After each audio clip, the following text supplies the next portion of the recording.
शांति।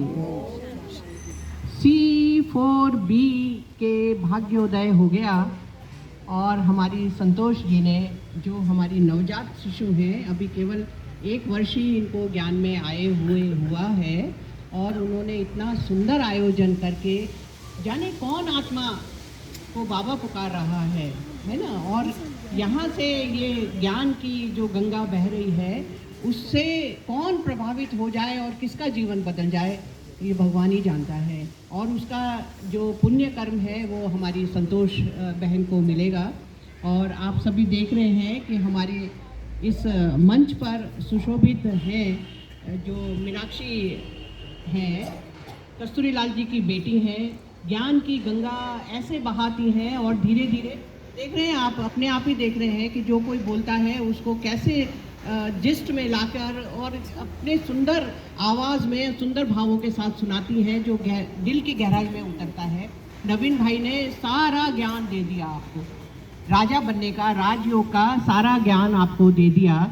और अभी यदि आप चिंतन करेंगे उसको और आगे बढ़ाएंगे तो कल्याण ही कल्याण है। और हमारे कस्तूरी लाल जी हैं, ब्रह्मा बाबा को साकार नहीं देखा है, लेकिन उनकी उपस्थिति में हमें यही लगता है कि हमारे साकार बाबा हमारे साथ हैं और उनके अनुभव अनमोल हैं, अनमोल हैं, अनमोल हैं। हम बहुत भाग्यशाली हैं जो साकार बाबा के, मम्मा के अनुभव हम सुनते हैं कस्तूरी लाल जी से।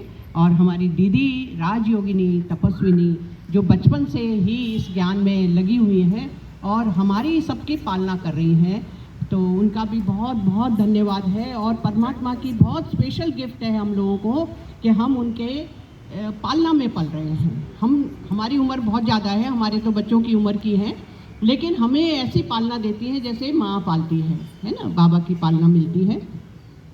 और मेरे अनुभव क्या है कि मैं थोड़ी पुरानी गाड़ी हूँ।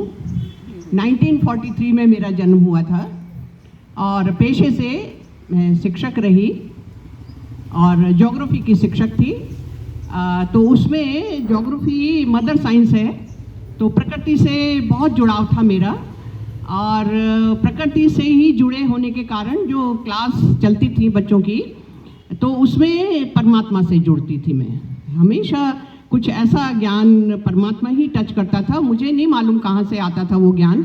और पढ़ाते पढ़ाते मैं परमात्मा से जोड़ देती थी सबको, क्योंकि प्रकृति हमारी माँ है, माँ बनकर फ्री में पालना करती है। और प्रकृति